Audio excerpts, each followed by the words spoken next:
where David declares, if it had not been for the Lord who was on our side. And he realizes that his is not just a personal experience. And so he enjoins all of the people of God to acknowledge this fact. Had it not been for the Lord who was on our side, we wouldn't have made it. We would have fallen long ago. We would have perished. For life is filled with many perils. He speaks not only of the perils from the enemies, but of just those difficult experiences of life that we often go through that seem like they are going to overwhelm us.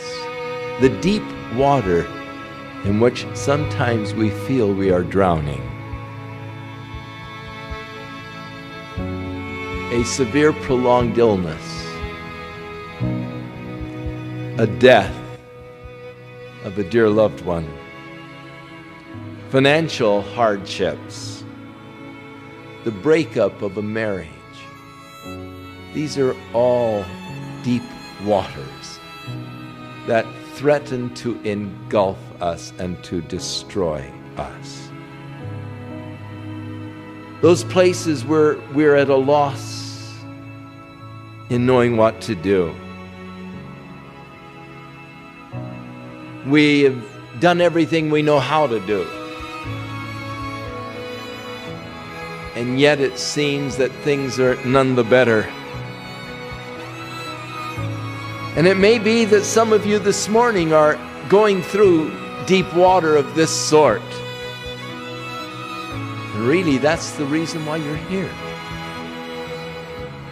You're sort of come to the place where you've got to reach out beyond yourself because you know that you've done all that you can possibly do, and still you're drowning. You haven't found any answers. And you're finally reaching out to God in hopes that there's an answer for you in God, that God maybe will somehow, some way see fit to help you today. Living is dangerous. And so it is. Life is fraught with difficulties, with dangers. And it's good to know that God is there on our side to help us. You say, well, isn't that sort of presumptive to say that God is on your side? How can you say that? Well, you can say that if you're on God's side. And really, I think that it is more important that I'm on God's side than He's on my side. And I rarely seek to conscript God to my side, but I always seek to be on His side. The king Asa, when he came to the throne, was just 25 years old, began to reign over Judah. And shortly after he began his reign, his kingdom was threatened by an invasion of over 1 million people from Ethiopia. Massive invasion with chariots and all. Asa, hopelessly outnumbered, outgunned, so to speak, came to the Lord in prayer. I mean, you're facing a situation of which you know that you don't have an army sufficient. You don't have the strength sufficient. You're forced beyond yourself. You go to the Lord in prayer, which he did. He went to the Lord in prayer. And he began his prayer declaring, Lord,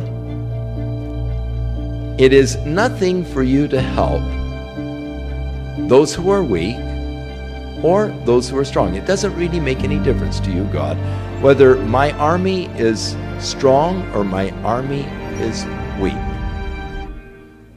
Doesn't matter to you.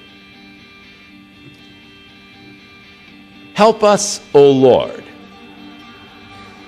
for in your name we're going to go out against this enemy. We're going to go out against them, though we are outnumbered by them, and though they have more chariots than we have. We're going to go out against them. We're going to go face them. They're coming to invade the land, and we're going to go out against them. Now, speaking from a natural standpoint, we don't have a ghost of a chance, but we're going to go out anyhow. We're going to defend our families, our homeland. In your name, we're going to go out against them. Don't let man prevail against you. I like that. God, we're on your side. We're going to go out in your name. So don't let man prevail against you. You see, that's putting the whole thing in the right perspective. Yes, if it had not been for the Lord who was on our side, if it had not been that God helped me, the enemy would have overwhelmed me. I would have fallen prey. But because God was with me to help me, I was able to conquer. I was able to survive. I've come through. And then as Asa returned from that battle victorious, the prophet came out to meet him. And the prophet said, "The Lord will be with you as long as you will be with him. And if you seek him, he will be found of you. But if you forsake him, he will forsake you." So how can I say the Lord is on my side? Because I'm on his side. I seek him. I have sought him. And he has promised, as long as I will be with him, he'll be with me. As long as I seek to walk with him, he will walk with me. But you see, not everybody can say the Lord is on our side. In fact, in Psalm it says, "The face of the Lord is against the wicked." If you have set yourself in opposition to God, then God will be opposed to you. If you set your heart against the ways of God, then God will be against you. The face of the Lord is against those that do evil. But the hand of the Lord is with those who will do his good. In Paul's letter to the Romans, he asked the question, since God is for us, who can be against us? Any circumstance, any problem, any difficulty, any enemy that you might face is no match for God. They may be more than you can handle. The Bible says, greater is he that is in you than he that is in the world. If God be for us, who can be against us? But it's important that we see the situations and the problems in life with that perspective, with the power of God as the perspective. For the psalmist closes this short little psalm by saying, our help is in the name of the Lord who made heaven and earth. You see, he's reminding himself of the tremendous power of God. The Lord who is for me. If it had not been that the Lord who is for us intervened, we would have been destroyed. But our help comes from the Lord who made heaven and earth. You see, when we are in the midst of a problem, that seems to be drowning our souls.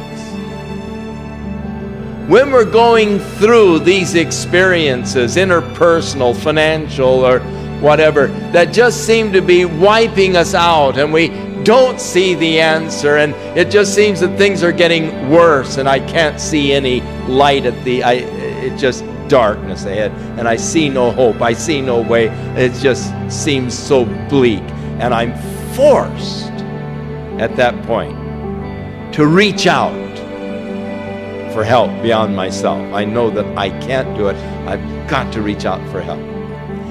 It's so good to know when I reach out to God for help that this problem that is overwhelming me is really nothing to Him. After all, He made the heaven and the earth. Because when you realize the power of God, the greatness of God, the one who helps us, for the Lord is our help, who has made heaven and earth. And when you realize that, then suddenly our problems shrink.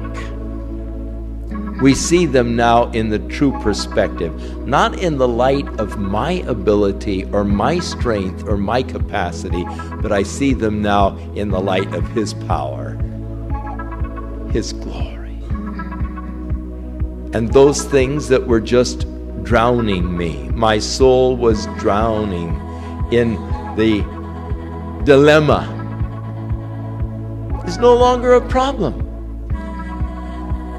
because I see them now in the light of God, His power. I don't have to rely on my own strength. I don't have to rely on my own genius, my own capacities. My help comes from the Lord who made the heaven and the earth. And it had not been for His help, I wouldn't be here today. How many times I can look back in my life and see where I was pressed to the wall and didn't see any way out, but God came through and God delivered me and God brought me out of it. And here I am. Now, God didn't bring me this far just to dump me.